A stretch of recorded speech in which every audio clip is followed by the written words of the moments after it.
नमस्कार। जरा सोचिए, क्या हो अगर मैं कहूं कि एक महंगी कार, एक बड़ा सा घर या डिजाइनर कपड़े खरीदने के पीछे की हमारी जो सबसे बड़ी वजह है, वो असल में एक बहुत बड़ी गलत फहमी पर टिकी है। आज हम बात करने वाले हैं लेखक मॉर्गन हाउसल के the man in the car paradox के बारे में। ये एक ऐसा आइडिया है जो पैसे और चीजों के बारे में हमारी सोच को शायद हमेशा के लिए बदल सकता है।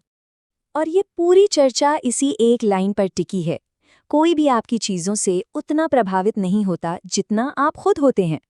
ये सुनने में तो बहुत सीधी सादी बात लगती है, लेकिन ये काफी चौंकाने वाली भी है।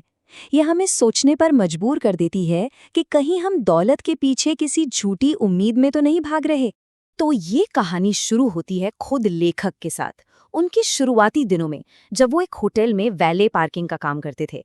अब ये एक ऐसी जगह थी जहां वो रोज अमीरी के सबसे बड़े सिंबल्स को, मतलब बड़ी बड़ी गाड़ियों को, अपनी आंखों से देखते थे। सोचिए जरा, फेरारी, लैम्बोर्गिनी, रोल्स रॉयस, रोज दुनिया की सबसे बेहतरीन और महंगी गाड़ियां उनके हाथों से होकर गुजरती थीं। और हर बार उन्हें देखकर वो यही सपना देखते थे कि एक दिन ऐसी ही किसी कार की चाबी उनकी अपनी जेब में भी होगी। उन्हें यही लगता था, जैसा हम में से ज्यादातर लोगों को लगता है, कि इतनी महंगी कार चलाना दूसरों को एक जबरदस्त सिग्नल देता है। ये एक तरह का खुला ऐलान है कि आप स्मार्ट हैं, अमीर हैं और ज़रूरी इंसान हैं। लेकिन बहुत जल्द ही उन्हें एक बड़ी अजीब सी बात महसूस हुई। और बस यहीं पर उनकी ये पूरी धारणा टूटने वाली थी। उन्हें एक ऐसा एहसास हुआ जिसने अमीरी और तारीफ के बीच के रिश्ते पर उनकी पूरी सोच को ही हिलाकर रख दिया।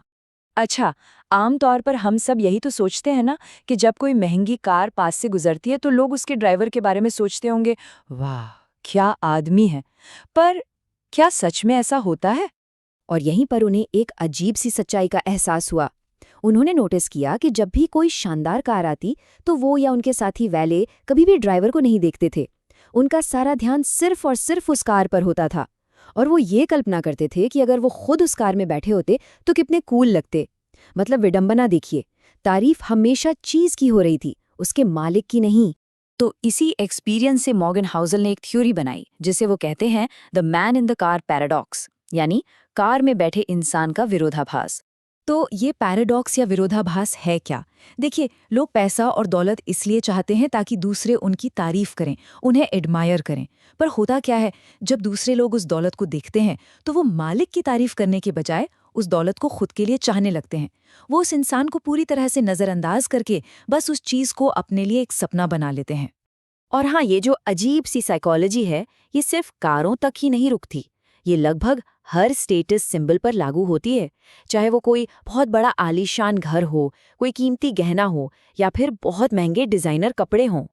तो सवाल ये उठता है कि अगर ये महंगी चीज़ें हमें वो तारीफ नहीं दिलाती जिसकी हम उम्मीद करते हैं, तो फिर इस सबके पीछे की हमारी असली इच्छा क्या है?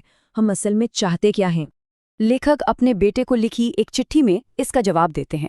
वो कहते हैं कि असल में हमें वो महंगी कार या घर नहीं चाहिए। हमें जो असल में चाहिए वो है दूसरे लोगों से मिलने वाला सम्मान और तारीफ।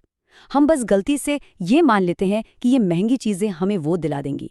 तो समझने वाली बात यह है कि ये महंगी चीजें हमारी असली मंजिल नहीं है। ये तो बस उस मंजिल यानी दूसरों का सम्मान पाने का एक जरिया है। और जैसा कि हमने देखा, ये एक ऐसा जरिया है जो असल में काम ही नहीं करता। तो फिर सवाल ये है कि अगर हॉर्स पावर या महंगी घड़ियां सम्मान पाने का सबसे अच्छा तरीका नहीं है, तो फिर क्या है? अच्छी बात यह है कि लेखक एक बेहतर और ज्यादा असरदार तरीका भी बताते हैं। देखिए, लेखक का तर्क बहुत ही सीधा और गहरा है। वो कहते हैं कि असली सम्मान आपकी दौलत से नहीं बल्कि आपके स्वभाव से आता है।